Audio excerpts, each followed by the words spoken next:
I thought I knew what family loyalty meant until I discovered my husband's brother had been secretly recording my most intimate moments for over 3 years. Reggie Sinclair had always been the responsible older brother, the successful tech entrepreneur who mentored my husband Kirk through college and helped us buy our first home. But when I found the hidden server room behind our basement wall, I realized the man who'd been our closest family friend had been living a twisted double life. What I discovered in those encrypted files would not only shatter my marriage to Kirk, but expose a network of surveillance that reached into dozens of homes across our quiet suburb of Millbrook, ultimately forcing our entire community to confront the monster who'd been watching us all. Before we jump back in, tell us where you're tuning in from, and if this story touches you, make sure you're subscribed, because tomorrow I've saved something extra special for you. The morning everything changed started like any other Tuesday in our peaceful Millbrook neighborhood. October rain drummed against the windows of our colonial-style home on Maple Street as I prepared breakfast for Kirk before his marketing consulting meetings downtown. We'd lived in this house for 4 years now, ever since Reggie helped us with the down payment when Kirk's startup consulting firm was still struggling to find its footing. Reggie Sinclair was everything you'd want in a brother-in-law. At 38, he was 6 years older than Kirk, and had always taken his role as the protective big brother seriously. When their parents died in a car accident 10 years ago, Reggie had stepped up to help Kirk finish college, co-signing loans and providing emotional support through the grief. He'd built his own cybersecurity company, Sinclair Digital Solutions, from the ground up, and now employed over 50 people in downtown Portland. Saint Reggie, I used to joke with Kirk, though always affectionately. Reggie never missed a birthday, always remembered our anniversary, and showed up to every family barbecue with thoughtful gifts and stories from his latest business travels. He was the kind of man who fixed your computer problems without being asked, who recommended the perfect contractor when we needed roof repairs, who somehow always knew exactly what we needed before we did. When we'd house hunted 4 years ago, it was Reggie who'd found this particular property. Perfect starter home for a young couple, he'd said, walking through the empty rooms with an architect's eye for detail. Great bones, excellent security potential, and the basement has room for expansion. He'd even recommended the home inspector and helped negotiate the price down by $20,000. Kirk trusted his brother implicitly, and honestly, so did I. Reggie had never been anything but respectful, supportive, and genuinely caring toward our relationship. He'd been the best man at our wedding, giving a speech that had everyone in tears about how Kirk had found his perfect match in me. He dated occasionally but never seriously, always claiming he was too focused on building his business to settle down. Besides, he'd often joke at family dinners, "Someone has to make sure you two don't burn the house down while figuring out married life." That Tuesday morning, Kirk was rushing around the kitchen, grabbing his travel mug and kissing me goodbye before heading to a client presentation in Seattle. He'd be gone for 3 days, working on a major rebranding project for a tech startup that could really boost his consulting firm's profile. "Reggie's coming by later to check the new security system installation," Kirk called from the hallway. "He wants to make sure everything's properly configured before I get back." I nodded, not thinking much of it. Reggie had upgraded our home security system twice since we'd moved in, always insisting on the latest technology to keep us safe. "Crime rates are rising in suburban areas," he'd explained each time. "Better to be over-prepared than sorry." The first upgrade had come after a supposed break-in 2 streets over.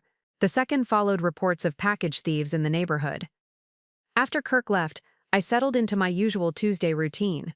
I worked from home as a freelance graphic designer, primarily creating marketing materials for small businesses around Portland.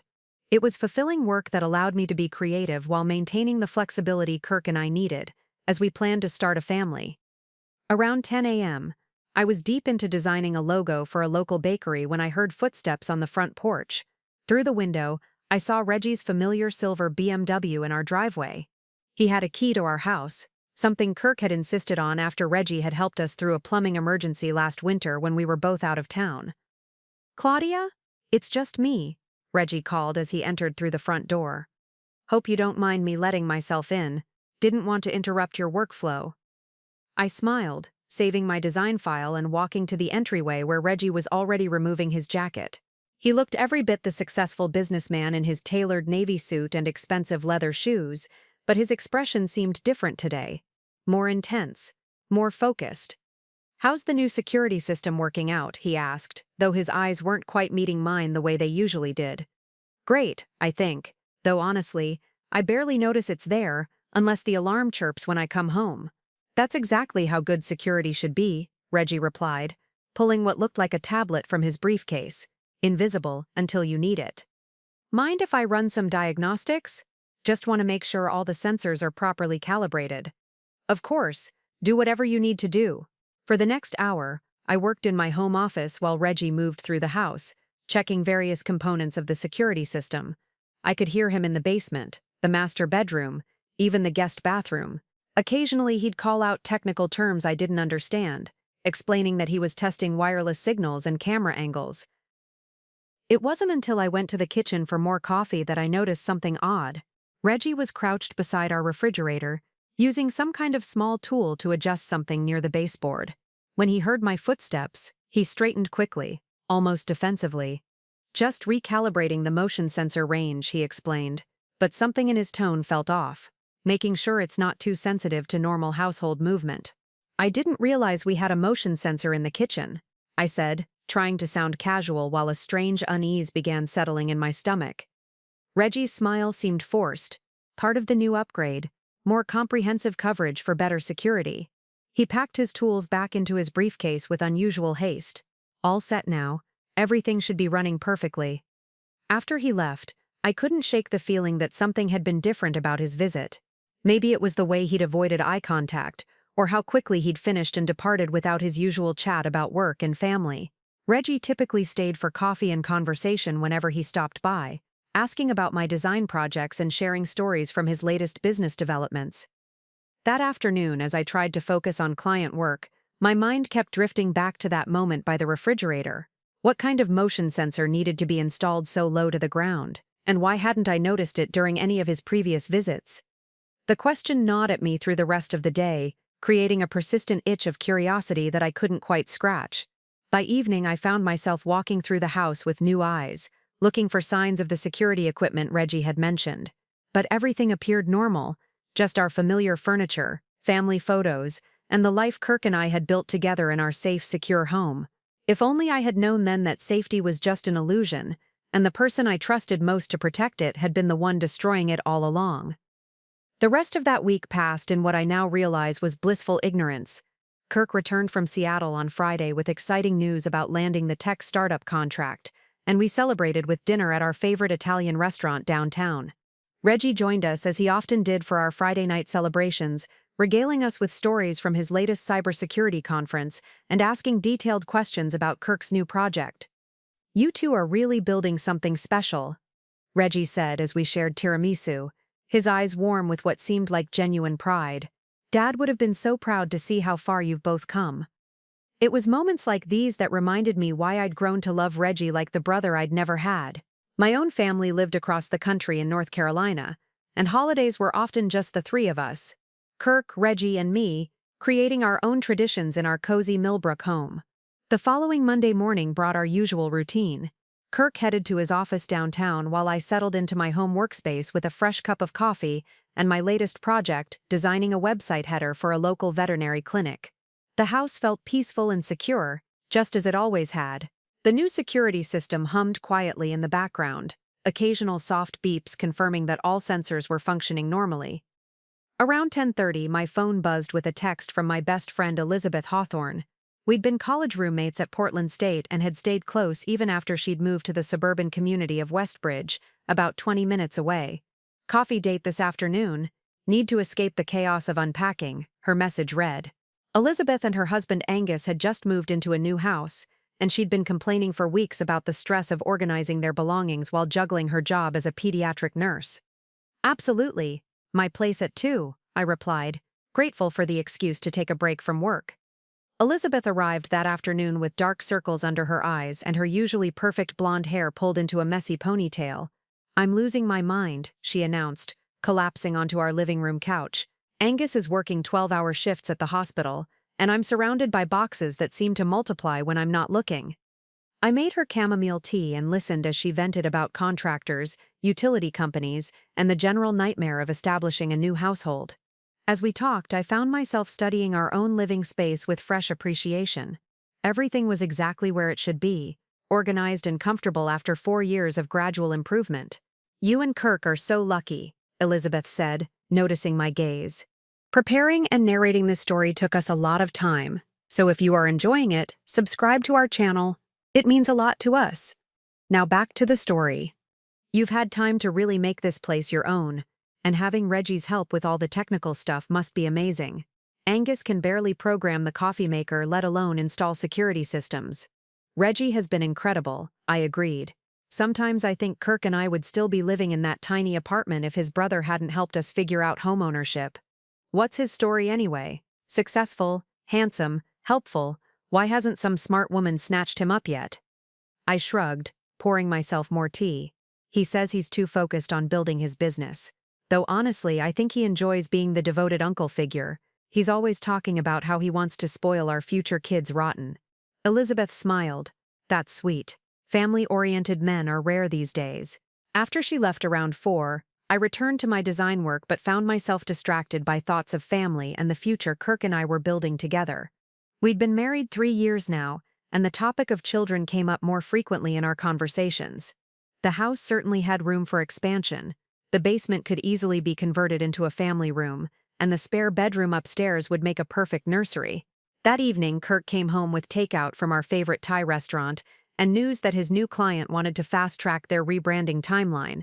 It means longer hours for the next few weeks, but the bonus they're offering would really help with our savings goals, he explained as we unpacked pad thai and green curry.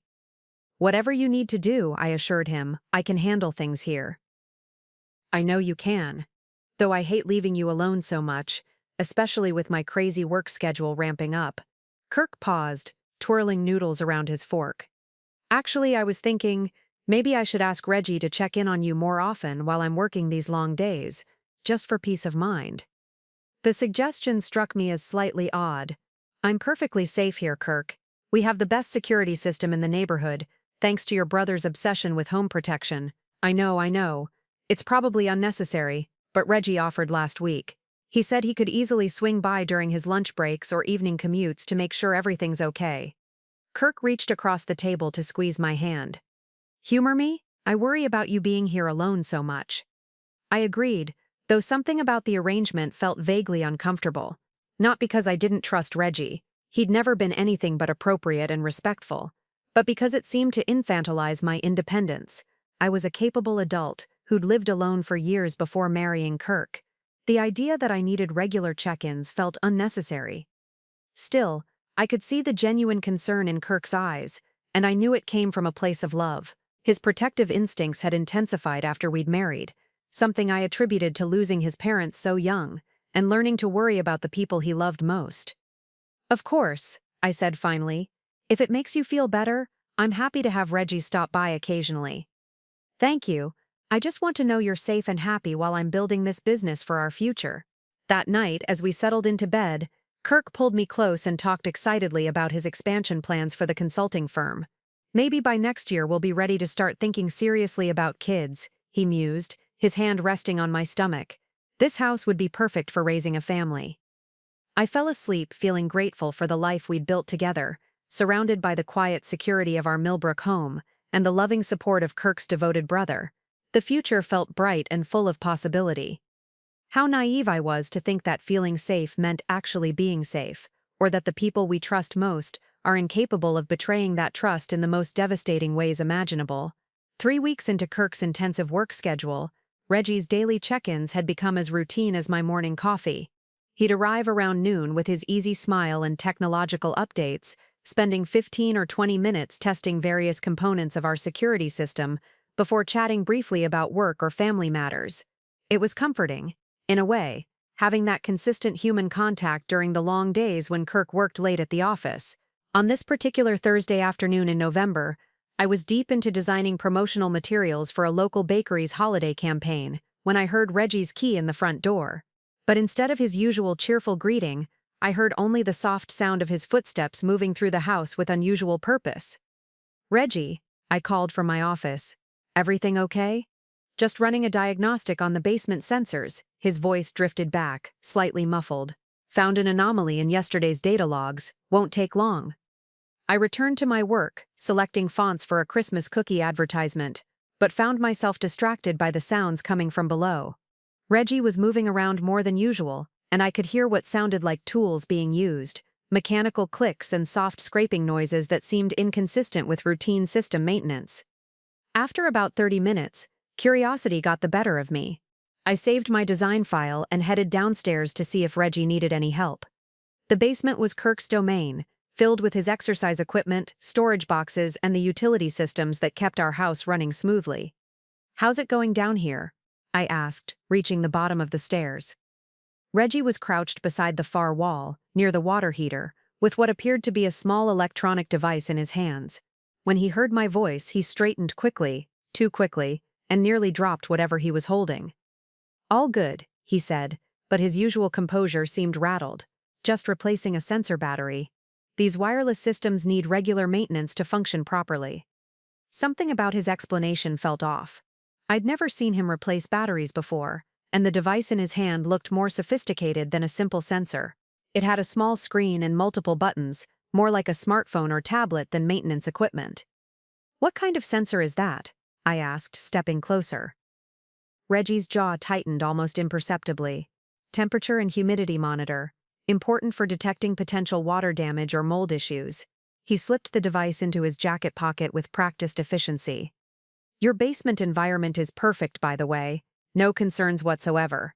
"That's good to hear." I glanced around the basement, noting that everything looked exactly as it always had. "Though I'm surprised you need such high-tech equipment for basic environmental monitoring." "Modern home security is incredibly sophisticated," Reggie replied, gathering his tools. "What used to require multiple devices can now be handled by integrated systems that monitor everything from air quality to structural vibrations." His explanation sounded reasonable, but something in his tone felt rehearsed. And why was he packing up so quickly? Usually, Reggie lingered after completing his maintenance checks, often accepting offers of coffee or sharing stories about his business travels. "Actually, I should head out," he said, confirming my observation. "Conference call with a potential client in 20 minutes. After he left, I remained in the basement, studying the area where he'd been working. Everything appeared normal. The water heater hummed quietly, the electrical panel showed no unusual indicators, and the storage boxes were arranged exactly as Kirk had left them. Yet I couldn't shake the feeling that something had changed. That evening, when Kirk arrived home around 8, I mentioned Reggie's maintenance visit. He seemed different today, more rushed than usual, and he was working with some kind of device I'd never seen before. Kirk looked up from his laptop where he was reviewing client presentations. "Different how?" "I don't know exactly. Just not his usual relaxed self." And when I asked about the equipment he was using, his explanation felt practiced, like he'd prepared what to say if someone questioned him. "Claudia, you're probably overthinking this. Reggie's been under a lot of stress lately with some major contracts coming up for renewal. He mentioned last week that he's been working 16-hour days trying to keep ahead of the competition." Kirk's dismissal felt logical, but the uneasy feeling persisted. "Maybe you're right, it just seemed odd." "Besides," Kirk continued, "I trust Reggie completely. He's never given us any reason to doubt his intentions, and everything he's done for us has been incredibly helpful. Remember how he saved us thousands on the roof repair by catching that contractor's inflated estimate?" I nodded, acknowledging the truth of Kirk's words. Reggie had indeed been nothing but supportive and helpful throughout our marriage. My suspicions probably said more about my own stress levels than about any actual problem with his behavior. But that night, as Kirk worked late on his laptop beside me in bed, I found myself listening to the house in a way I never had before. Every creak, every settling sound, every whisper of air through the vents seemed amplified. The security system's occasional beeps, which had always been comforting background noise, now felt intrusive and watchful. Around midnight, I slipped out of bed and walked through the house, ostensibly checking that doors were locked and lights were off. In reality, I was studying our living space with new eyes, looking for anything that seemed out of place or unfamiliar. In the kitchen, I found myself staring at the area near the refrigerator where I'd seen Reggie working weeks earlier. The motion sensor he'd mentioned was visible now that I knew to look for it, a small white device mounted low on the baseboard, barely noticeable unless you were specifically searching. But as I examined it more closely, something struck me as strange. The sensor was positioned to capture movement near the kitchen island and breakfast nook. areas where Kirk and I spent time cooking and eating together. Why would a security system need such detailed monitoring of our daily domestic activities? Standing there in my pajamas at midnight, studying a device installed by someone I trusted implicitly, I felt the first real crack in the foundation of safety I'd built my life upon. It was just a tiny fissure, barely perceptible, but it would soon split wide open to reveal the terrifying truth lurking beneath our peaceful suburban existence. The next morning, I couldn't concentrate on work. Every few minutes I found myself staring at that motion sensor near the refrigerator, trying to rationalize its placement and purpose. Kirk had left early for another client meeting, and the house felt different somehow, less like a sanctuary and more like a space where I was being observed. Around 10 a.m., I made a decision that felt both necessary and slightly ridiculous. I was going to conduct my own investigation of our security system, just to put my mind at ease. If everything was exactly as Reggie claimed, I'd feel foolish but relieved. If something was amiss, at least I'd know I wasn't losing my mind. I started in the kitchen, using my phone's flashlight to examine the motion sensor more closely. The device was indeed professionally installed, with clean wiring that disappeared seamlessly into the wall. But as I studied its positioning, I realized it was angled not toward the doors or windows, where a security sensor would logically focus, but directly toward the breakfast nook where Kirk and I shared our morning coffee and evening conversations. Moving through the house systematically, I began cataloging every security device I could find. The process was more challenging than I'd expected. Reggie had integrated everything so seamlessly that most components were nearly invisible. Small cameras were disguised as smoke detectors, motion sensors were embedded in decorative molding, and tiny microphones were hidden within light fixtures. The sheer quantity was staggering. I counted at least 15 different devices spread throughout our living spaces, including our bedroom and both bathrooms. For a modest 3-bedroom house in a low-crime suburb, the level of surveillance seemed excessive to the point of paranoia. But what disturbed me most was the positioning. Rather than focusing on entry points or potential security vulnerabilities, the cameras and sensors were aimed at areas where Kirk and I spent our private time together. The bedroom camera had a perfect view of our bed. The bathroom sensor could monitor shower and changing activities. Even our home office, where I worked every day, had a small camera tucked behind a picture frame on the bookshelf. I grabbed a notebook and began sketching a rough floor plan, marking the location and apparent focus of each surveillance device. The pattern that emerged was deeply unsettling. Someone could observe virtually every aspect of our daily lives through this network of hidden technology. My hands were shaking as I called Elizabeth, needing to share my discovery with someone I trusted completely. "Claudia? What's wrong? You sound terrible," Elizabeth said immediately upon answering. "I need to talk to someone, and I don't know if I'm being paranoid or if something's really wrong." I explained what I'd discovered about our security system, describing the positioning and quantity of surveillance devices. Elizabeth listened without interruption until I finished. "That's not normal home security, Claudia. Angus and I looked into systems when we moved, and everything you're describing sounds more like professional surveillance than burglary protection. But Reggie installed it all. Why would Kirk's brother want to spy on us? I don't know, but I think you need to find out. Can you access any of the system's settings or recordings?" I hadn't considered that possibility. Reggie set up everything on Kirk's computer. I suppose I could try to access the security interface. "Do it, but be careful. If someone is monitoring you without consent, that's illegal regardless of who's doing it." After ending the call, I went to Kirk's home office and powered up his desktop computer. Finding the security system interface took some searching, but eventually I located a program called Sinclair Home Protection on the desktop. When I clicked on it, a login screen appeared requesting a username and password. I tried several obvious combinations: Kirk's name, our anniversary date, even password and admin, but nothing worked. The system was secured against casual access. However, I noticed something interesting in the program's properties. The software had been installed 3 years ago, just 6 months after we'd moved into the house. But according to my memory, Reggie had only installed our first security upgrade about 18 months ago, following the supposed break-in down the street.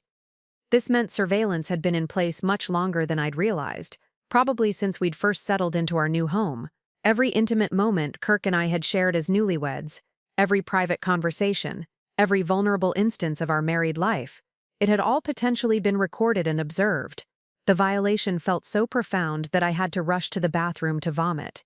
When the nausea subsided, I sat on the bathroom floor and tried to process what I'd discovered.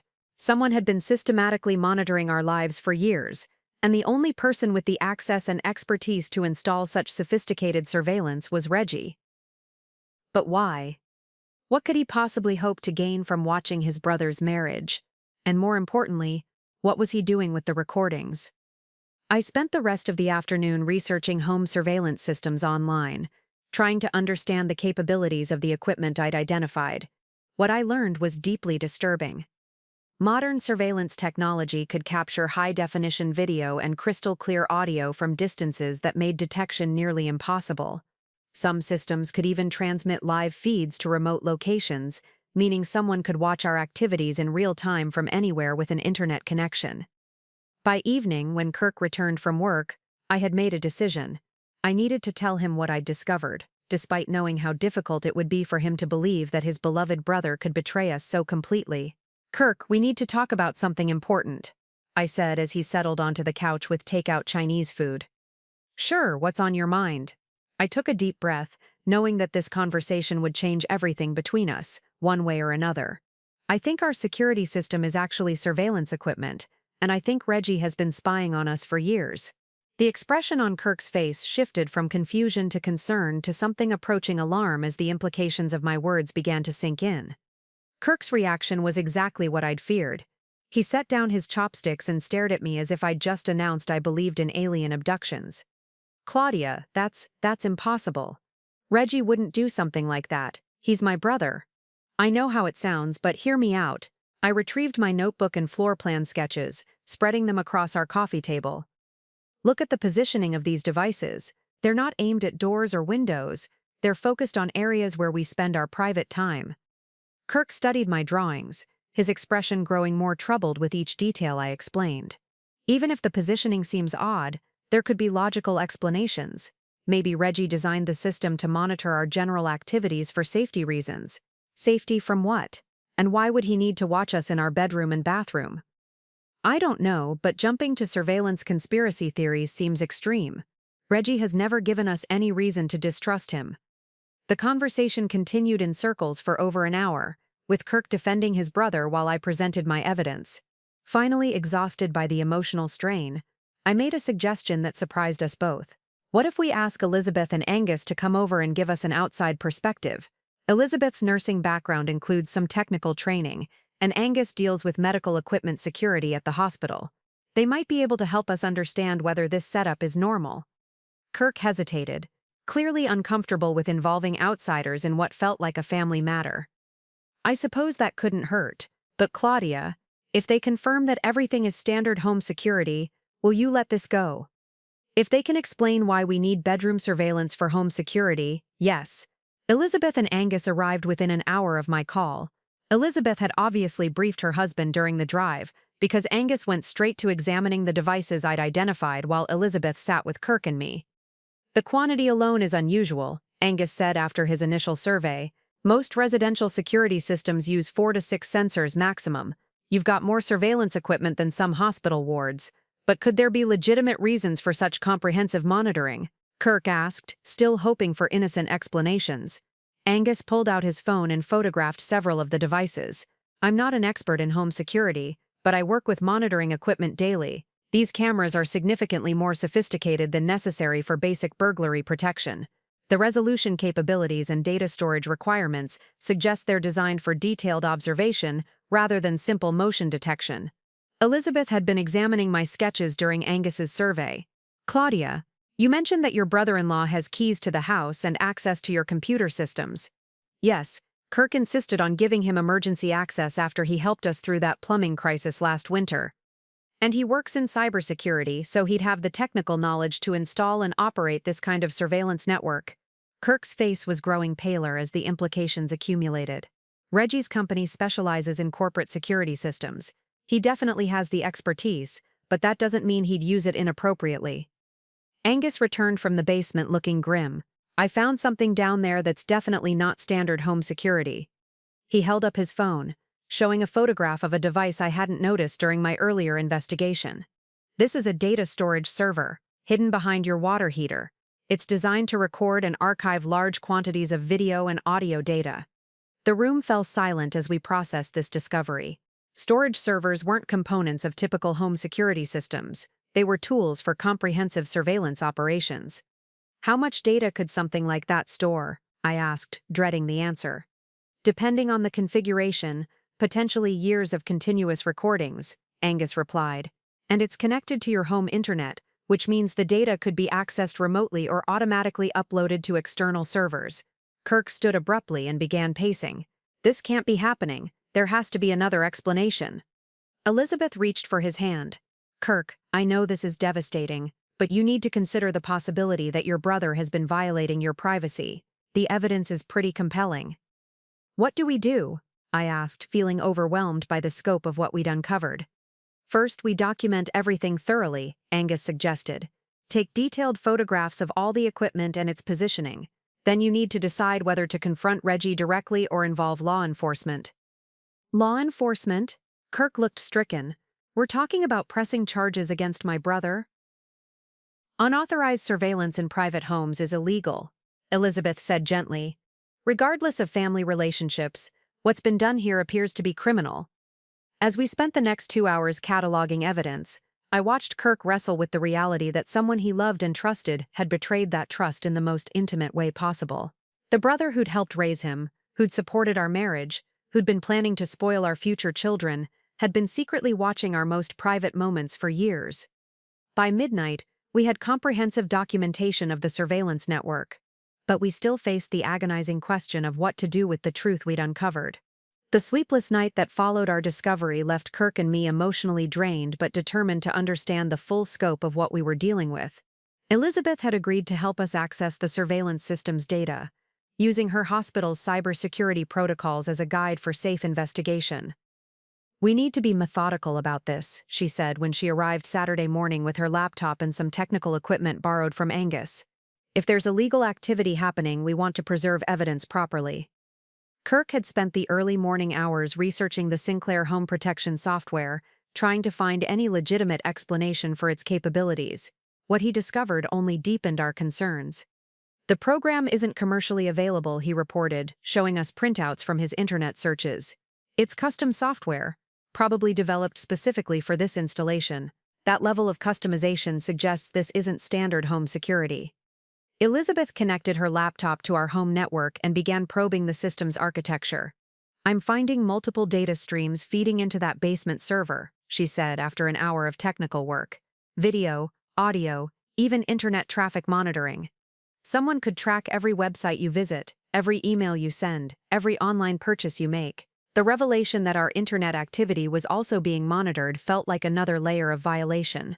Every private message, every personal search, every intimate email between Kirk and me had potentially been recorded and analyzed. How long has this been active? I asked, though I wasn't sure I wanted to know the answer. Elizabeth's fingers flew across her keyboard, accessing log files and system timestamps.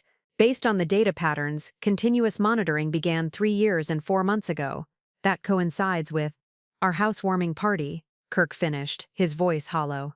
Reggie helped us set up our internet and computer systems that weekend. I remembered that party clearly. It had been a celebration of our new life together, with friends and family touring our home and toasting our future. Reggie had spent much of the evening in the basement and office areas, ostensibly configuring our technology setups. We'd been grateful for his expertise and attention to detail. There's something else, Elizabeth said hesitantly. The system shows regular remote access from external IP addresses. Someone has been actively reviewing the collected data, not just passively recording it. How often? Kirk asked. Daily, sometimes multiple times per day, and there are specific flagged events, moments when the monitoring intensified, intimate conversations, arguments, private discussions about finances or future plans. The idea that someone had been analyzing our relationship dynamics, flagging our most vulnerable moments for special attention, made my skin crawl. This wasn't passive surveillance, it was active psychological study. Elizabeth continued digging through the system logs while Kirk and I sat in stunned silence. After another hour, she made a discovery that changed everything. Claudia, Kirk, you need to see this. Her voice was tight with concern. The surveillance extends beyond your house. The system shows connections to cameras in at least 12 other locations throughout Millbrook and the surrounding communities. Other houses? I whispered. It appears so. The network topology suggests a comprehensive surveillance operation covering multiple residential properties. Your house isn't the only target. It's part of a larger system. Kirk stood and walked to the window overlooking our quiet neighborhood street. You're saying Reggie has been spying on other families too? That's what the data suggests. And based on the file organization, each location has detailed profiles of the residents. Names, schedules, relationship dynamics, personal habits. Elizabeth showed us folder structures on her screen labeled with addresses I recognized. The Abrams family 3 streets over. The Solomons who lived near the elementary school. Even our former neighbors who'd moved to Portland last year. This is massive, I said, trying to comprehend the scope of what we'd uncovered. How many people has he been watching? From what I can see in these logs, potentially dozens of households, and the operation has been running for at least 5 years, predating your surveillance by 18 months. The realization that we weren't Reggie's only victims was somehow both comforting and terrifying. Comforting because it meant his obsession wasn't specifically personal to Kirk and me. Terrifying because it revealed the true extent of his violations and suggested a level of psychological disturbance far beyond anything we'd imagined. We have to go to the police, Kirk said finally, his voice resigned but resolute. This isn't just about us anymore. Other families are being violated, and they don't even know it. Elizabeth nodded, carefully copying relevant files to an encrypted drive. You'll need this evidence, and you'll need to be prepared for the investigation that follows. This kind of systematic surveillance operation will likely involve federal authorities. As we prepared to contact law enforcement, I realized that our quiet suburban life was over. The revelation of Reggie's crimes would inevitably become public, dragging dozens of families into a nightmare they never knew they were living. But there was no choice. The brother Kirk had trusted with our deepest vulnerabilities, had betrayed not just us, but an entire community. Before we contacted the police, Elizabeth suggested we try to access more of the surveillance data to understand exactly what we were dealing with. The authorities will want comprehensive evidence, she explained, and other families deserve to know the full extent of what's been done to them. Using her cybersecurity knowledge, Elizabeth managed to crack deeper into the system's encrypted files. What she found in the hidden directories made our previous discoveries seem almost benign by comparison. There are psychological profiles here, she said, her voice barely above a whisper, detailed analyses of each household's vulnerabilities, relationship dynamics, even predictive models for behavior manipulation. Kirk leaned over her shoulder to read the screen, his face growing ashen. That's our file. Subject K and Subject C, Sinclair. He read aloud. Primary vulnerabilities. K's abandonment trauma following parental death. C's isolation from family support system. Optimal manipulation vectors. Financial stress, fertility concerns, home security anxieties. The clinical language describing our most intimate fears and insecurities felt like being dissected while still alive. Reggie hadn't just been watching us, he'd been studying us like laboratory specimens, cataloging our emotional weak points for potential exploitation. It gets worse, Elizabeth said, scrolling through more files. There are intervention scenarios here. Detailed plans for manipulating specific situations to achieve desired outcomes. She opened a document labeled Project Integration, Phase 3, that outlined a systematic plan to gradually increase our dependence on Reggie's support while isolating us from other relationships. The document included timelines for creating artificial crises that would require his intervention, methods for subtly undermining my friendships, and strategies for positioning himself as Kirk's primary confidant and advisor. Look at this. Elizabeth pointed to a section titled Reproductive Timeline Management. He's been tracking my menstrual cycle, our fertility efforts, even our intimate relationship patterns, and he's developed plans to interfere if pregnancy occurs before his integration objectives are complete. I felt physically sick reading about how Reggie had been monitoring the most private aspects of our marriage. The document suggested he'd been prepared to sabotage our attempts to start a family if it conflicted with his psychological manipulation timeline. Kirk discovered an even more disturbing folder labeled Emergency Protocols. Inside were detailed plans for what Reggie called subject extraction, scenarios where he would remove Kirk from our household if I became too suspicious or if outside interference threatened his operation. He's been planning to kidnap you, I said, reading over Kirk's shoulder. If I ever got too close to discovering the truth, he was going to create a crisis that would justify taking you away for your own protection. The extraction scenarios included fabricated medical emergencies, manufactured threats against Kirk's safety, and even plans to have me committed for psychiatric evaluation if I tried to expose the surveillance. Reggie had contingencies for every possible threat to his control over Kirk's life. Elizabeth found evidence that similar integration projects were underway with other families in the surveillance network. The Abrams household, for example, was in Phase 2 with their teenage daughter being groomed for a relationship with one of Reggie's business associates. The Solomon family was targeted for what Reggie called financial integration, gradual manipulation of their investment decisions to create dependence on his guidance. This is like a cult operation, Elizabeth said, reading through more psychological profiles. He's not just spying on people, he's systematically manipulating entire families to increase his control over their lives. We discovered that Reggie had been using the surveillance data for multiple purposes. Beyond the psychological manipulation, he'd been gathering information for business advantages, blackmail material against local officials, and what appeared to be a sophisticated identity theft operation. Financial records showed that he'd been gradually siphoning small amounts from various households' accounts, amounts so minor they'd go unnoticed but collectively generating significant income. He'd also been using personal information gathered through surveillance to access credit reports, insurance policies, and other sensitive financial data. But perhaps most disturbing was a folder labeled Future Generations. It contained detailed plans for extending his surveillance and manipulation networks to the children of his current targets. Reggie envisioned creating a multi-generational system of control, with families unknowingly raising their children under his observation and influence. He's not just a predator, Kirk said quietly, staring at the evidence of his brother's systematic exploitation. He's building some kind of empire of control over our entire community. The scope of Reggie's operation was staggering. For years he'd been positioning himself as the helpful neighbor, the reliable family friend, the trusted advisor, all while secretly orchestrating the lives of dozens of families according to his own twisted vision of social control.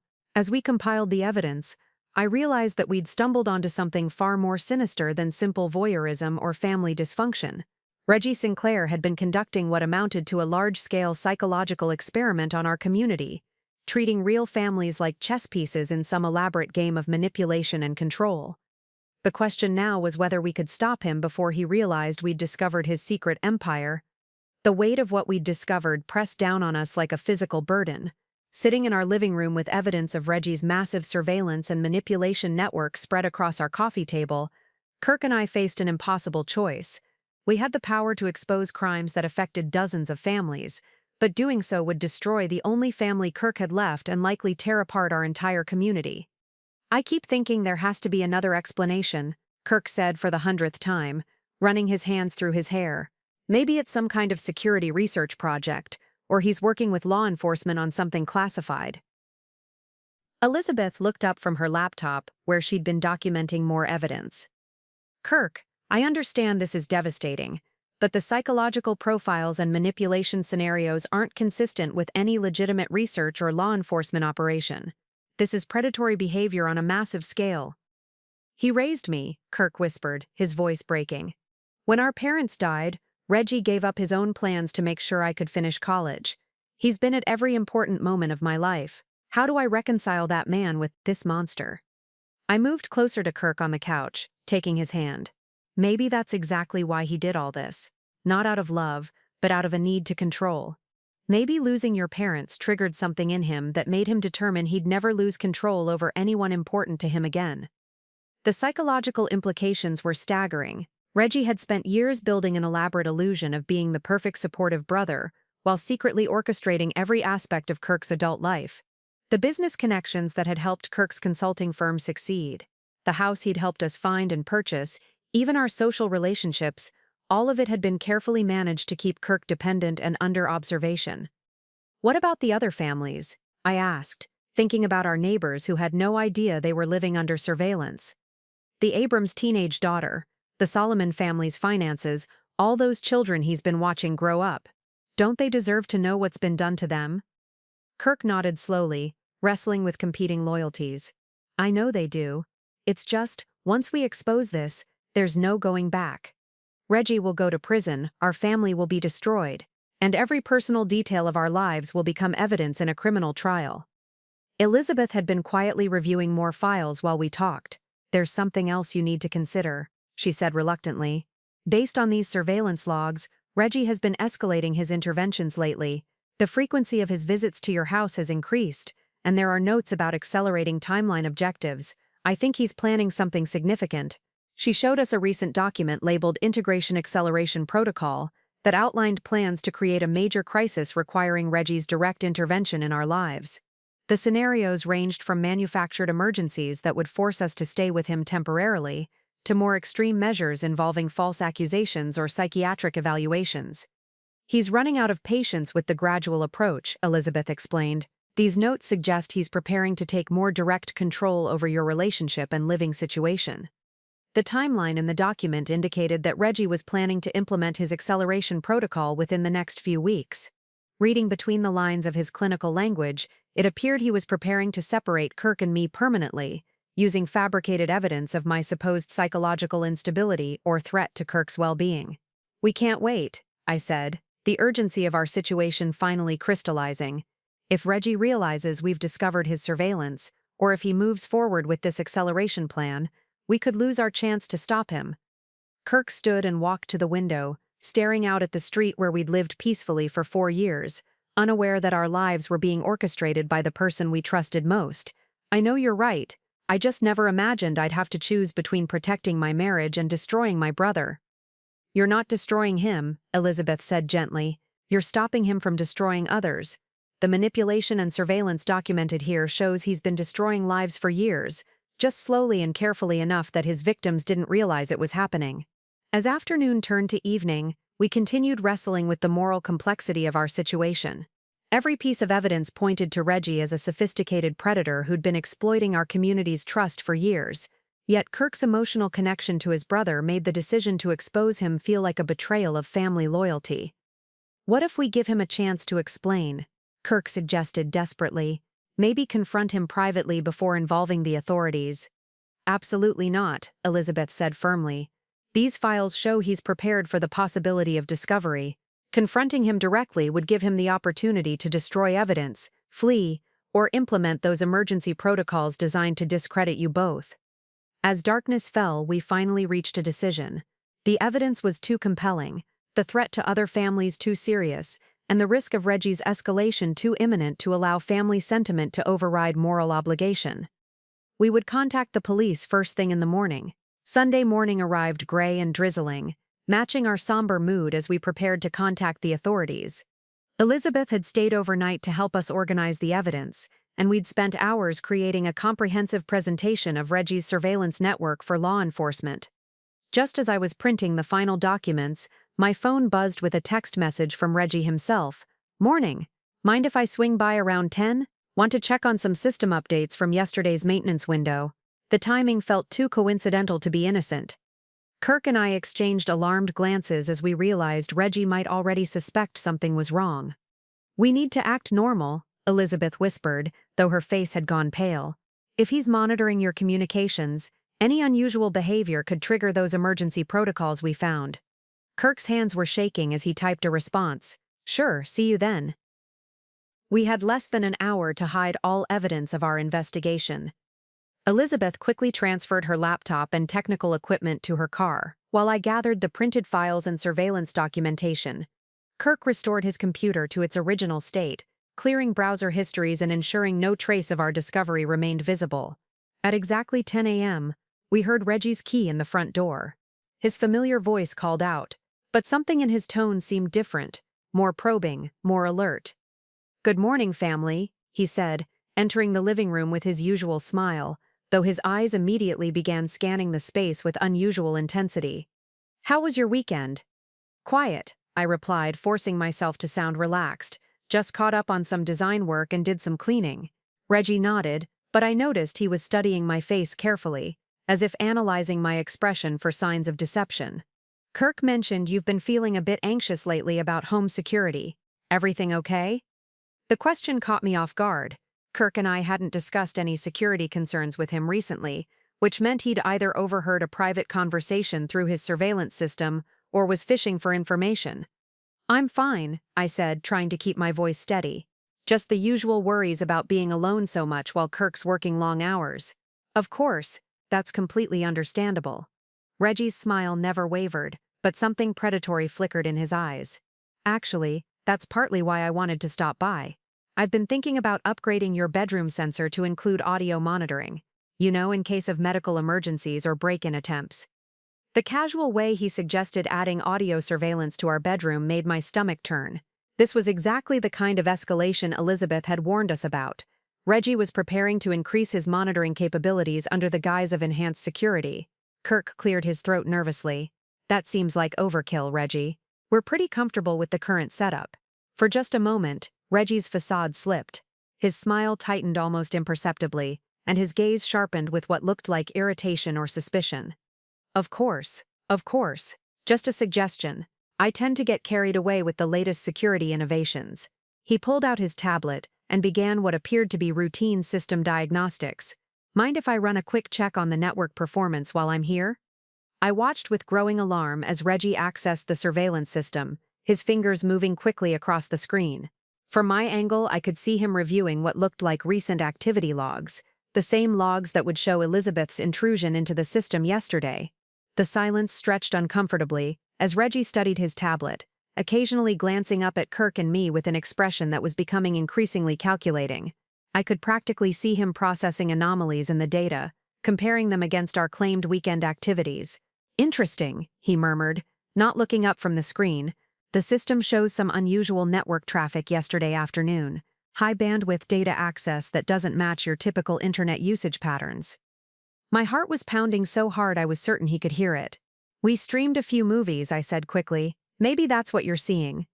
Reggie's eyes met mine directly, and for the first time in 4 years, I saw him without his carefully constructed mask of benevolence. The cold intelligence behind his gaze was terrifying. This was a predator who'd been studying us like prey animals, learning our weaknesses and planning our manipulation with scientific precision. "Movies," he repeated slowly, as if testing the explanation. "Of course, though the data patterns suggest more of a system analysis than entertainment streaming." He set down the tablet and leaned forward slightly. "Claudia, you haven't been having any concerns about our security setup, have you? Sometimes people can develop paranoid thoughts about technology they don't fully understand." The way he said paranoid thoughts sent chills down my spine. This was the beginning of the psychological manipulation we'd read about in his files, the process of making me question my own perception and sanity. "No concerns at all," I managed to say. "I trust your expertise completely." But Reggie was no longer fooled by our performance. I could see in his expression that he knew we'd discovered something, and he was already calculating his response to this unexpected threat to his carefully constructed empire of control. Reggie's visit ended with uncomfortable pleasantries, but the damage was done. He knew we suspected something, and we knew he knew. The careful balance of deception that had protected us during our investigation was crumbling rapidly. Within 2 hours of his departure, the first sign of his retaliation appeared. Kirk received a call from his biggest client, the tech startup whose contract had been the foundation of his recent business success. "They're terminating our agreement," Kirk said after hanging up, his face pale with shock. "Effective immediately. They claim there are concerns about data security and professional reliability." "What kind of concerns?" I asked, though I already suspected the answer. "They wouldn't give specifics, just said they'd received information that made them question our ability to handle sensitive projects." Kirk sat heavily on the couch. "This doesn't make sense, Claudia. The project was going perfectly. We were ahead of schedule and under budget." I felt sick as the implications became clear. Reggie's cybersecurity company regularly worked with tech firms throughout Portland. He had the professional relationships and industry credibility to destroy Kirk's reputation with a few carefully placed phone calls. The second attack came that afternoon. I was working on a design project when my laptop suddenly displayed a security warning claiming my system had been infected with malware. When I tried to access my client files, everything was corrupted or missing. 3 years of carefully organized work, portfolio pieces, client contacts, ongoing projects had been wiped clean. "It's not malware," Elizabeth confirmed when I called her in panic. "This is deliberate sabotage."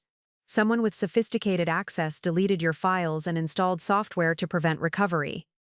By evening, Reggie's campaign of retaliation was escalating beyond professional sabotage. Our home internet service was mysteriously disconnected, with the provider claiming suspicious activity on our account required investigation. Our credit cards were suddenly flagged for fraud, freezing our access to funds. Even our cell phone service experienced unexplained disruptions. He's isolating us, Kirk realized, as we sat in our living room, surrounded by the evidence of Reggie's systematic attack on our lives, cutting off our income, our communications, our financial resources, just like those integration scenarios we found in his files. The psychological pressure was intense. Every system we relied on for normal functioning was either compromised or threatened. Reggie was demonstrating the full extent of his power over our lives while maintaining plausible deniability. Everything could be explained as unfortunate coincidences or technical problems. That night, as we tried to sleep despite our growing anxiety, I heard sounds from the basement, soft footsteps, electronic beeping, the subtle noise of equipment being moved. Someone was in our house. I woke Kirk silently, gesturing toward the basement stairs. We both listened as the sounds continued. Careful, deliberate movement by someone who knew exactly where everything was located. "He's using his key," Kirk whispered, the betrayal evident in his voice. "He's in our house right now." We huddled in our bedroom, afraid to confront Reggie directly but unable to ignore his presence below us. For over an hour we heard him moving through the basement and first floor, apparently adjusting or removing surveillance equipment. When the sounds finally stopped and we heard the front door close, Kirk and I crept downstairs to assess what had changed. The surveillance devices we'd identified were gone, leaving only tiny holes and slight discoloration where they'd been mounted. But I suspected this wasn't Reggie removing evidence. It was him upgrading to equipment we wouldn't be able to find or detect. The next morning brought a new form of psychological warfare. Kirk received a call from Detective Sarah Madeline of the Millbrook Police Department, requesting that we come in for questioning regarding concerns about domestic stability that had been reported by a family member. "What kind of concerns?" Kirk asked, though we both already knew who had made the report.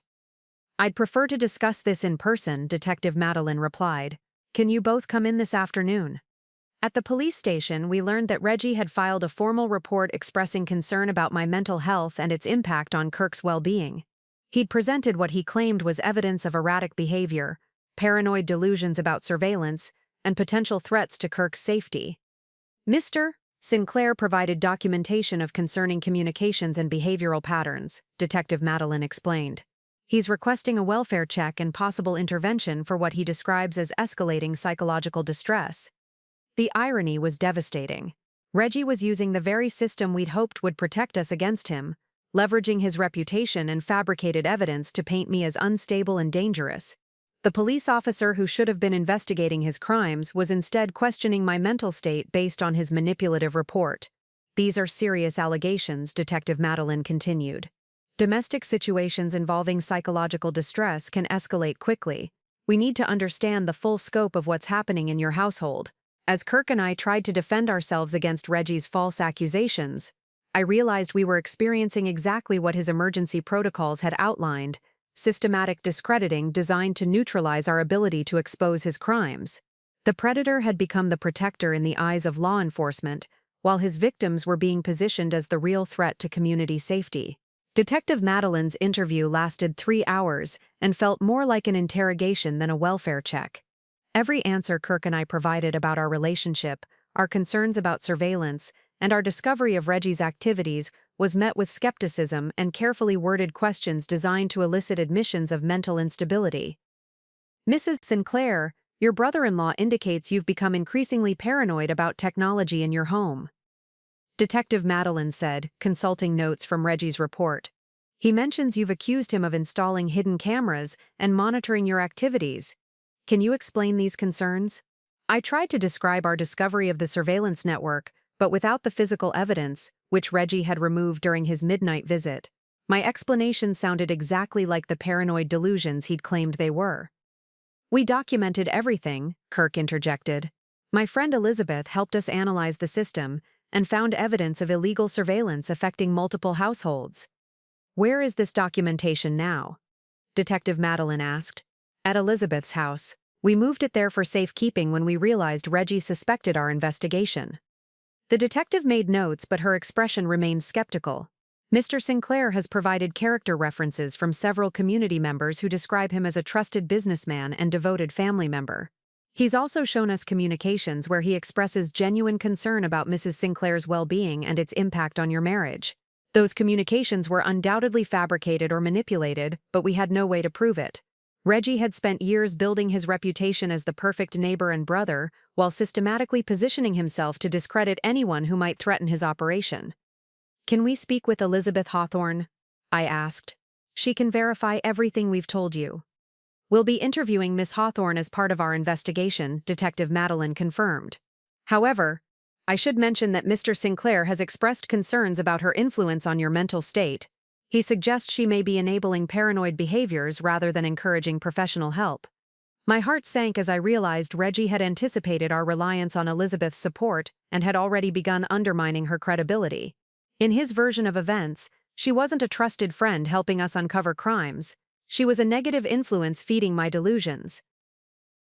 The interview concluded with Detective Madeline recommending that I undergo voluntary psychological evaluation to address what she termed stress-related concerns affecting family dynamics. While not legally required, her tone made clear that refusing would be viewed as evidence of the mental instability Reggie had described. "We're also recommending temporary separation while these issues are resolved," she added. "Mr. Sinclair has offered to provide housing for Kirk during this period to ensure his safety and well-being." The trap was perfectly constructed. Reggie had maneuvered the police into recommending exactly what his integration protocols had outlined, separating Kirk and me while positioning himself as the solution to our manufactured crisis. "I'm not leaving my wife," Kirk said firmly, "and Claudia doesn't need psychological evaluation. She needs protection from someone who's been systematically violating our privacy and manipulating our lives." Detective Madeline's expression hardened. "Mr. Sinclair, domestic situations involving mental health crises can be unpredictable. Your brother's concerns may seem intrusive, but they appear to come from genuine care for your well-being." As we left the police station, I felt the full weight of Reggie's strategic planning. He'd spent years building the reputation and relationships necessary to turn the system against us when we discovered his crimes. Every authority figure we might turn to for help had been preconditioned to view him as trustworthy and us as unstable. Our next attempt at getting help came through Kirk's uncle Archie Solomon, his father's younger brother who lived in Seattle. Archie was a retired federal prosecutor who we hoped might understand the legal implications of what we'd uncovered. "This is serious," Archie said after we drove to Seattle to show him Elizabeth's evidence files. "If even half of what you've documented is accurate, Reggie is operating a criminal enterprise that violates federal surveillance and privacy laws." For the first time since our nightmare began, we felt hope that someone in authority might take our concerns seriously. "However," Archie continued, his expression troubled, "I received a call from Reggie yesterday. He's very concerned about both of you, particularly Claudia's mental state. He mentioned that you've been making increasingly bizarre accusations and that he's worried about Kirk's safety." Even Archie, family who should have been naturally sympathetic to Kirk, had been compromised by Reggie's preemptive narrative. The call had been perfectly timed to plant seeds of doubt before we could present our evidence. "Uncle Archie, you've known me my entire life," Kirk pleaded. "Do I seem unstable or dangerous to you?" "Of course not, Kirk, but trauma and stress can manifest in unexpected ways, and Reggie showed me some communications that were concerning." Those communications were undoubtedly fabricated, but Archie's legal training made him cautious about accepting our claims without corroborating evidence. He agreed to review our documentation but warned that the case would be difficult to prosecute given Reggie's reputation and the absence of physical evidence. As we drove back to Millbrook that evening, the reality of our situation became clear. Reggie had spent years preparing for the possibility of discovery, creating a network of relationships and false narratives that turned every potential source of help into another weapon against us. We were fighting not just one man, but an entire system he'd carefully constructed to protect himself and destroy anyone who threatened his empire of control. 2 days after our failed attempt to get help from Uncle Archie, Reggie abandoned all pretense of subtlety. The psychological warfare escalated to direct action that left no doubt about his intentions or capabilities. It started when Kirk arrived at his office downtown to find the building's security guards waiting with a restraining order. His own business partner, Madeline Abrams, stood behind them with an expression of barely concealed fear. "I'm sorry, Kirk," Madeline said as the guards escorted him from the building. "But after what Reggie told me about Claudia's behavior and the threats she's been making, I can't risk having you here while this situation is unresolved." Kirk stared at her in shock. "What threats? Claudia hasn't threatened anyone." "The recordings Reggie played for me suggest otherwise. Claudia threatening to harm him if he doesn't stop his imaginary surveillance. You talking about wanting to destroy your brother for trying to help you." Madeline shook her head sadly. "I've known Reggie for years through the business community. He's genuinely terrified about what you two might do next. The recordings were obviously fabricated or manipulated, but they were convincing enough to cost Kirk his business partnership and access to his own office." Within hours, word had spread through their professional network that Kirk Sinclair was involved in a domestic crisis involving threats against his brother. Meanwhile, I discovered that my own professional reputation was under similar attack. 3 of my regular clients canceled their contracts that morning, citing concerns about reliability and professional stability. When I called to ask for specifics, they mentioned receiving anonymous tips about my mental health issues and potential impact on their projects. By afternoon, our isolation was nearly complete. Friends stopped returning calls, neighbors avoided eye contact, and even our grocery store began treating us with suspicious wariness. Reggie had systematically poisoned our entire social and professional network with his fabricated narrative of our supposed psychological deterioration. The escalation reached a terrifying new level that evening when I returned from a grocery run to find Kirk pacing frantically in our living room. "He took our medical records," Kirk said without preamble. "Reggie somehow accessed our health insurance accounts and downloaded years of medical history. Then he called Dr. Patricia Solomon at the clinic and expressed concerns about your psychological state based on what he claimed to have found." Dr. Solomon was our family physician, someone who'd known us for 3 years and had never observed any signs of mental health issues. But Reggie's call had planted enough doubt that she'd requested an immediate appointment to assess any developing concerns. "He's building a medical case against me," I realized with growing horror. First the police report, then the professional sabotage, now medical documentation. He's creating an official record of instability that will justify whatever he plans to do next. Kirk's phone rang, displaying Reggie's name. For a moment we stared at it, then Kirk answered with grim determination. "Hello, Reggie." "Kirk, thank God you answered. I've been so worried about both of you." Reggie's voice carried what sounded like genuine concern, though we now recognized it as masterful acting. "I think it's time we talked about getting Claudia the help she needs." "Claudia doesn't need help. She needs protection from you. I understand you feel that way, but the evidence suggests otherwise. The paranoid accusations, the threats, the impact on your business relationships, these are serious symptoms that require professional intervention." Kirk put the call on speaker so I could hear Reggie's carefully constructed manipulation. Every word was designed to reinforce his narrative while appearing compassionate and reasonable. "I've arranged for a consultation with Dr. Elsa Hawthorne at the Pacific Mental Health Center," Reggie continued. "She's an expert in stress-induced psychological episodes and paranoid disorders.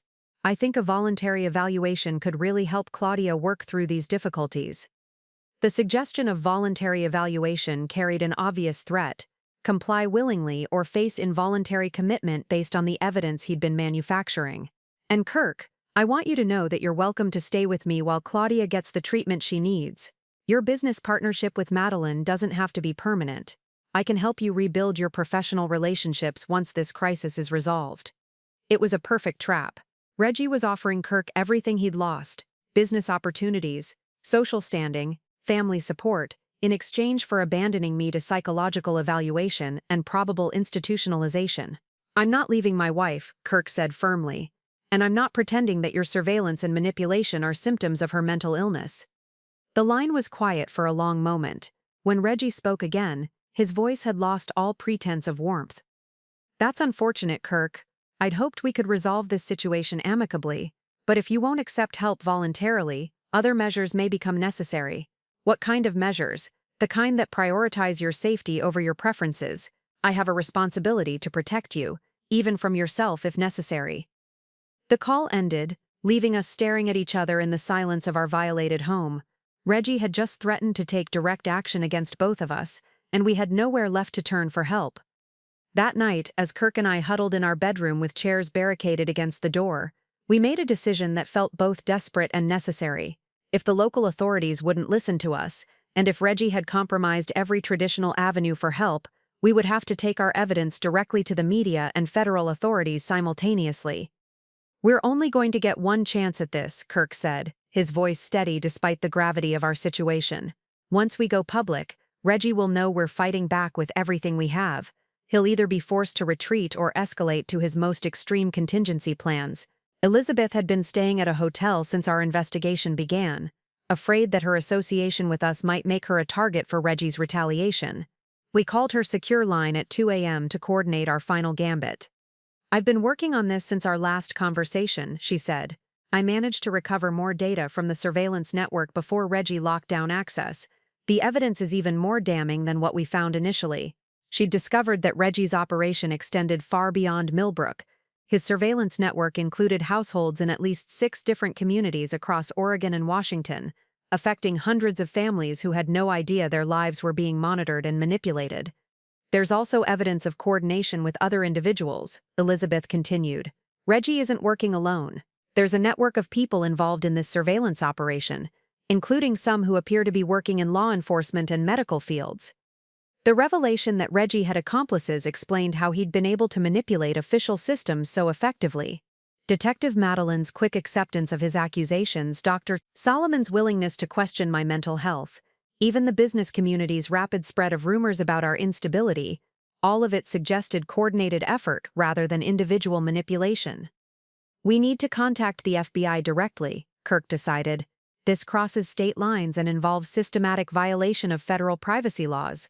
Local authorities might be compromised, but federal agents would have the resources to investigate properly."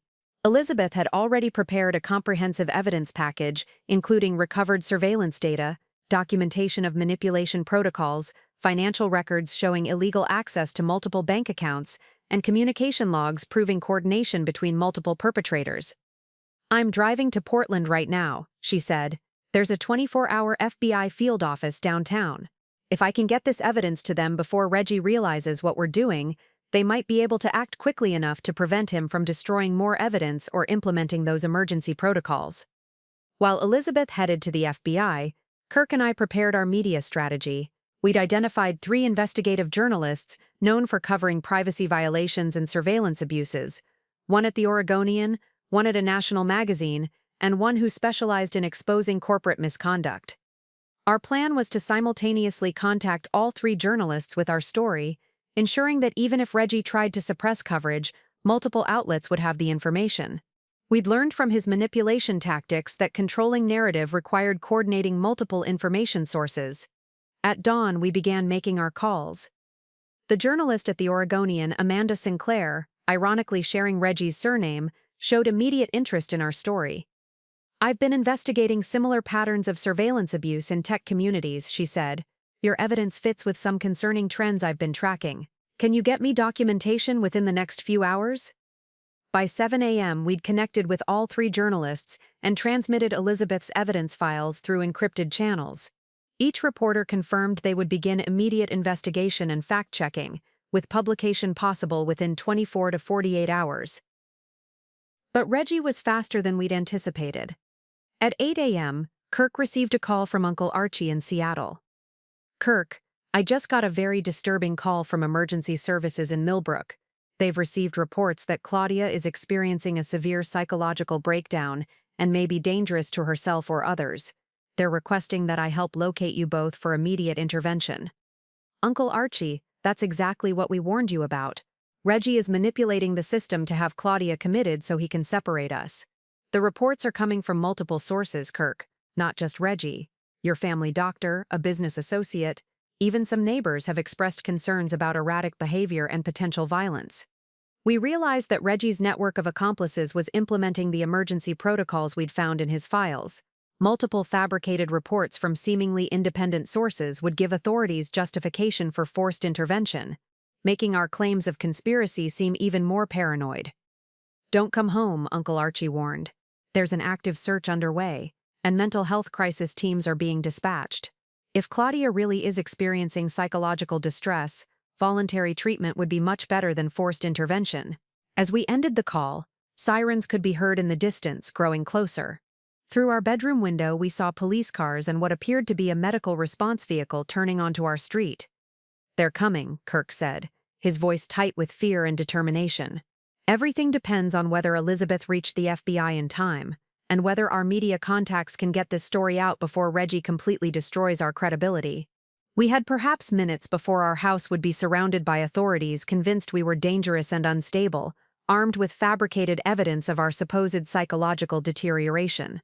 The desperate gambit was in motion, but we wouldn't know if it had succeeded until we were either vindicated or destroyed by the system Reggie had turned against us.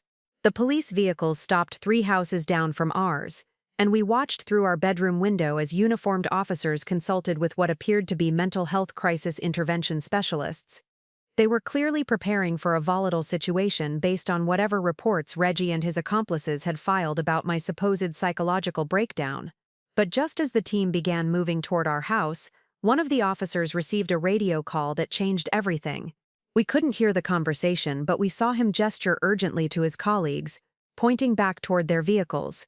Within minutes, the entire response team was retreating, leaving our street as quiet as it had been before. Kirk's phone rang immediately. It was Elizabeth, calling from the FBI field office in Portland.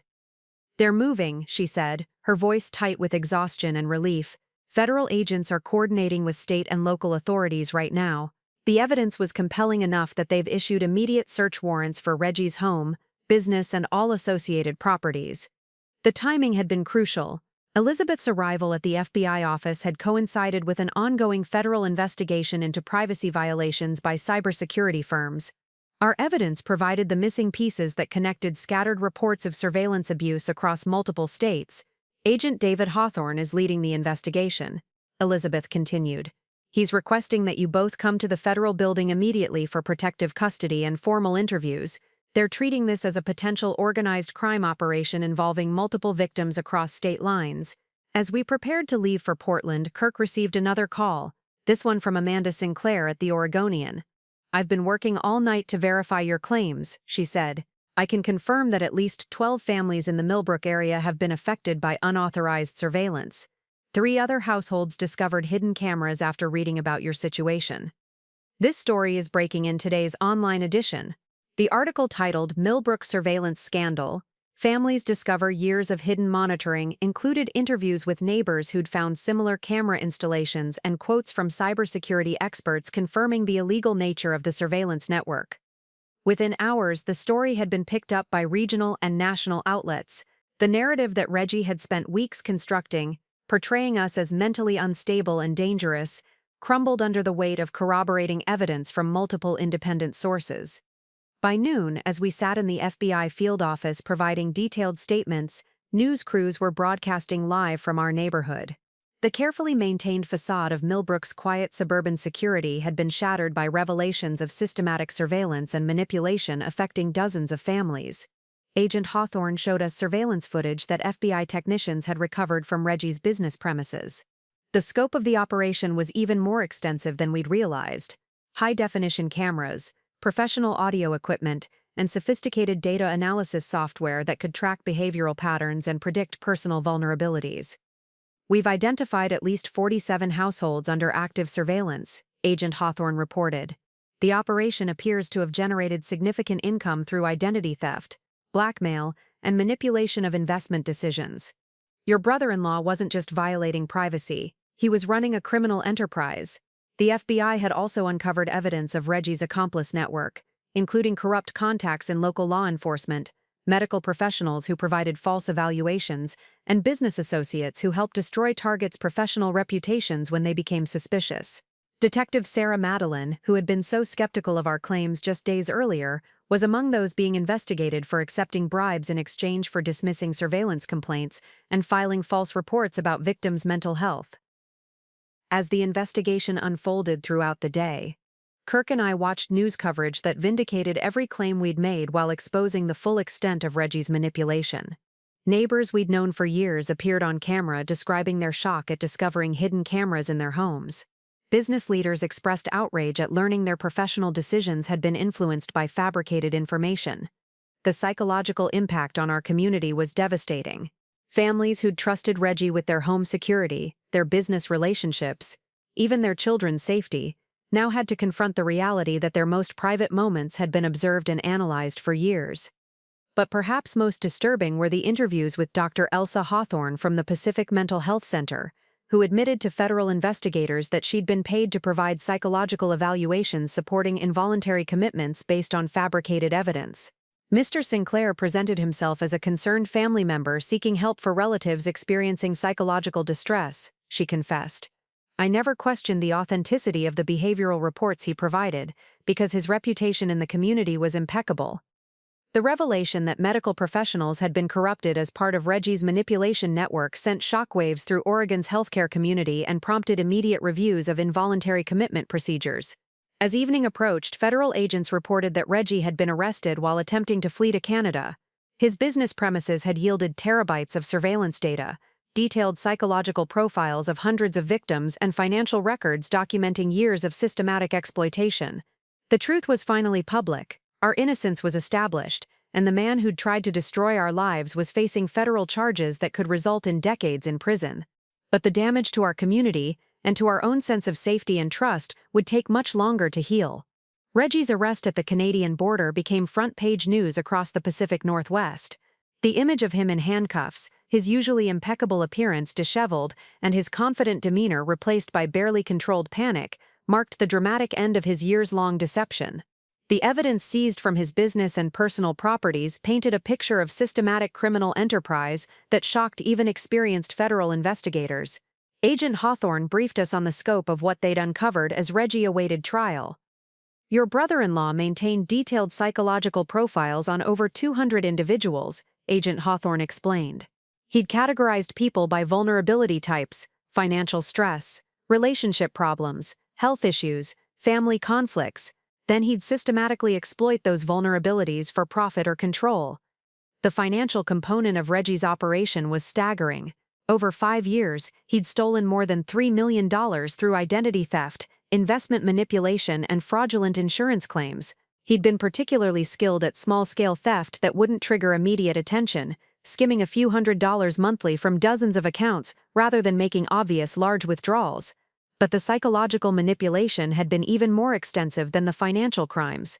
Reggie had been orchestrating major life decisions for his surveillance targets, steering them toward choices that increased his control or financial benefit. The Abrams family's decision to refinance their home through Reggie's recommended lender cost them $30,000 in unnecessary fees, Agent Hawthorne detailed. The Solomon family's investment in what they thought was a promising startup was actually a shell company designed to transfer their retirement savings to accounts Reggie controlled. Kirk sat beside me in the FBI conference room, struggling to process the extent of his brother's betrayal. How many families lost money because they trusted him? We're still calculating the full financial impact, but preliminary estimates suggest over 40 families suffered significant losses. Some lost college funds for their children. Others had their retirement savings depleted. A few elderly victims lost their homes entirely. The human cost was even more devastating than the financial damage. Several marriages had ended due to artificial crises Reggie had orchestrated. Teenagers had been manipulated into destructive relationships. Children had been psychologically damaged by surveillance they never knew existed.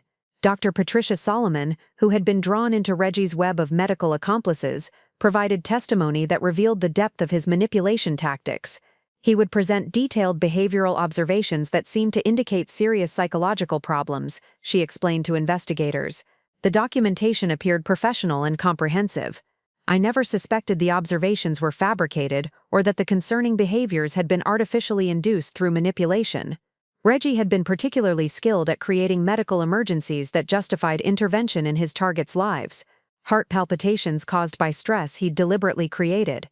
Anxiety attacks triggered by manufactured financial crises. Depression resulting from isolation he'd systematically engineered. The trial preparation revealed that Reggie's criminal network extended far beyond Millbrook. FBI investigations in Washington, California, and Idaho uncovered similar surveillance operations targeting affluent suburban communities. Reggie had been franchising his methods to other predators, teaching them how to establish themselves as trusted community members while secretly exploiting their neighbors. This wasn't just one disturbed individual, Agent Hawthorne explained. This was an organized criminal enterprise with sophisticated methods for identifying, targeting, and exploiting vulnerable populations. The cascade of arrests following Reggie's capture dismantled an entire network of corruption. Detective Sarah Madeline was charged with accepting bribes and filing false reports. Dr. Elsa Hawthorne faced medical board sanctions and criminal charges for providing fraudulent psychological evaluations. 3 other business leaders in Reggie's network were arrested for money laundering and conspiracy. But perhaps the most shocking revelation came when investigators discovered Reggie's long-term plans. In encrypted files on his personal computer, they found detailed scenarios for expanding his operation into what he called community integration protocols. He was planning to establish similar networks in at least 12 other communities, Agent Hawthorne revealed. The goal was to create a region-wide surveillance and manipulation system that could influence local elections, business decisions, even school board policies. Reggie's vision had been nothing short of social engineering on a massive scale, using surveillance and psychological manipulation to shape entire communities according to his preferences and profit motives. When Kirk and I were finally allowed to confront Reggie during his interrogation, the man we saw bore little resemblance to the caring brother-in-law we'd known for years. Prison clothing and federal custody had stripped away his polished facade, revealing the cold calculation that had always lurked beneath his charm. "You don't understand what I was building," he said, his voice devoid of the warmth that had once made him so convincing. "I was creating stability, structure, purpose. These people needed guidance. Their lives were chaotic and wasteful until I provided direction." Kirk stared at his brother with a mixture of horror and pity. "You destroyed families, Reggie. You stole money from children's college funds. You manipulated people into making decisions that ruined their lives." "I optimized their outcomes," Reggie replied with chilling matter-of-factness. "My interventions prevented worse disasters. My guidance improved their financial situations. My monitoring ensured their safety." Even facing federal charges and overwhelming evidence, Reggie remained convinced that his crimes had been acts of benevolence. The delusion was so complete that he seemed genuinely puzzled by our inability to appreciate his efforts. That was the last time Kirk ever spoke to his brother. The trial lasted 8 months and became one of the largest surveillance abuse cases in federal court history. Kirk and I testified for 3 days, recounting the discovery of the cameras, the systematic manipulation we'd endured, and the psychological terror of realizing someone we trusted had been orchestrating our lives for years. Reggie showed no remorse throughout the proceedings.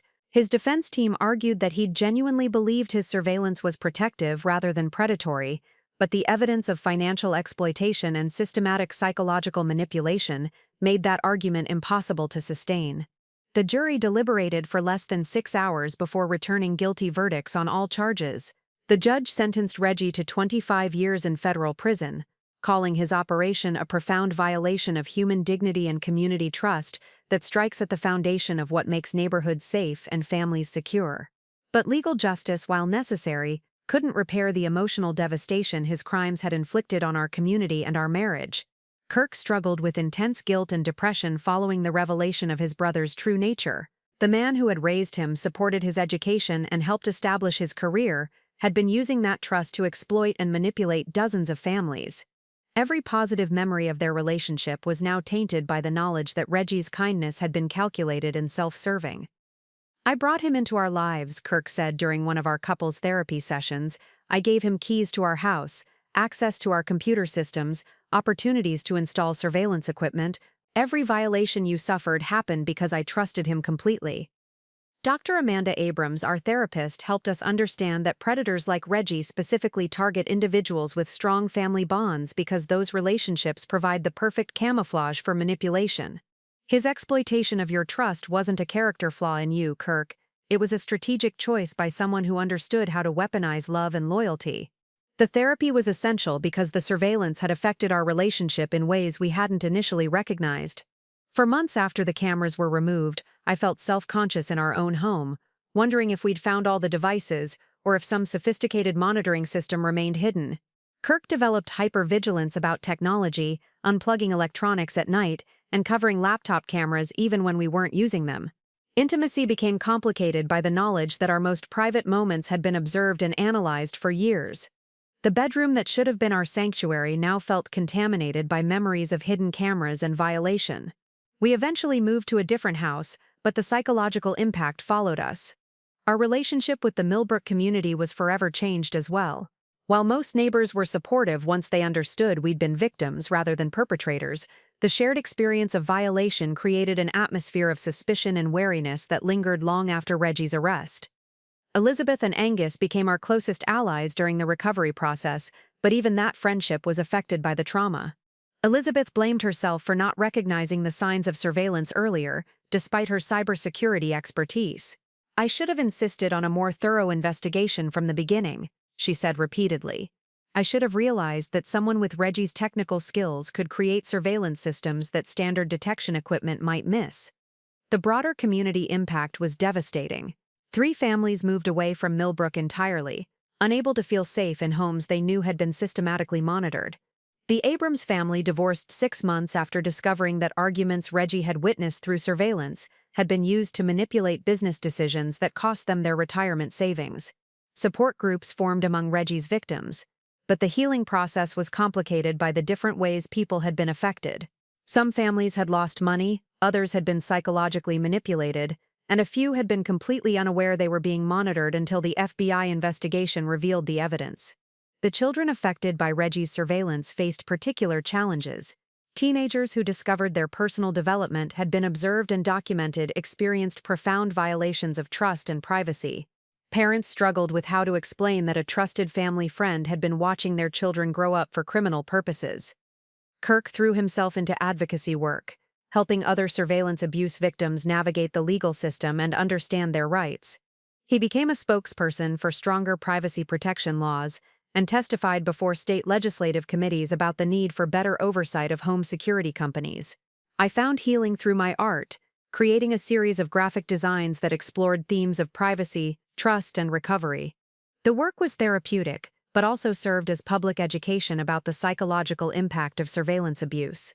Several pieces were displayed in a Portland gallery exhibition titled Hidden Eyes: Art from Surveillance Survivors. Slowly, over the course of 2 years, we began to rebuild our sense of safety and trust. The process wasn't linear. Setbacks and triggering moments continued to occur, but we learned to support each other through the ongoing recovery while honoring the trauma we'd survived. The scars left by Reggie's betrayal would never completely heal, but we were determined not to let his crimes define the rest of our lives or destroy the love that had survived his systematic attempts to manipulate and control us. 5 years have passed since Reggie's conviction, and Kirk and I now live in a completely different world than the one we inhabited during those terrifying months of discovery and legal battles. Our new home is in Coastal Grove, a small Oregon town 2 hours from Millbrook, where the constant sound of ocean waves provides a soothing backdrop to lives we've slowly rebuilt from the foundation up. The house we chose deliberately lacks the sophisticated technology that once made us feel secure. No smart home systems, no wireless cameras, no automated monitoring devices. We installed basic security measures, good locks, motion-activated exterior lights, and a simple alarm system, but nothing that could be compromised or used for surveillance. Privacy has become more valuable to us than convenience. Kirk's consulting business recovered and eventually thrived, though he now specializes in helping small businesses protect themselves from cybersecurity threats and surveillance abuse. His personal experience with systematic technological violation gives him unique insight into vulnerabilities that other consultants might miss. "I understand how predators think," he explains to clients. "I lived with one for years without recognizing the threat. That perspective helps me identify risks that aren't obvious to people who haven't experienced systematic manipulation." My graphic design work has evolved to focus primarily on privacy advocacy and digital rights education. I create materials for organizations that help surveillance abuse survivors, design campaigns for stronger privacy legislation, and develop educational resources for schools teaching children about digital safety and consent. The trauma changed us both in profound ways, but it also clarified our values and priorities in ways that ultimately strengthened our relationship. We learned that true security comes not from technology or external protection, but from honest communication, mutual support, and the ability to trust our own instincts even when others question our perceptions. We started a family 3 years ago. Our daughter Madeline is now 2 years old, and her presence has added joy and purpose to our lives that Reggie's manipulation never fully extinguished. Watching her explore the world with natural curiosity and trust reminds us daily that healing is possible and that the next generation deserves better protection than we received. Parenting after surveillance trauma required careful consideration of how to keep our daughter safe without transferring our anxieties to her. We've had to learn the difference between reasonable precautions and paranoid hypervigilance, ensuring that our protective instincts don't limit her ability to form healthy relationships with trusted adults. The support network we built during our recovery remains strong. Elizabeth and Angus moved to Coastal Grove 2 years ago, drawn by the community we've helped create for surveillance abuse survivors. Uncle Archie visits regularly, though his relationship with Kirk remains complicated by guilt over his initial skepticism about our claims regarding Reggie. "I should have trusted you immediately," he said during his most recent visit. "Family loyalty should have meant believing you, not the person manipulating you. We've learned to forgive the people who failed to support us during our crisis, understanding that Reggie's manipulation was sophisticated enough to fool even those who cared about us. The real lesson wasn't about who we could trust, but about trusting ourselves when something felt wrong even if we couldn't immediately prove it." The broader impact of Reggie's case led to significant legal and social changes. Oregon now requires comprehensive background checks and licensing for home security installers. Federal legislation has strengthened penalties for surveillance abuse and provided better resources for victims. The case is studied in law enforcement training programs as an example of how predators can exploit trust and social connections to avoid detection.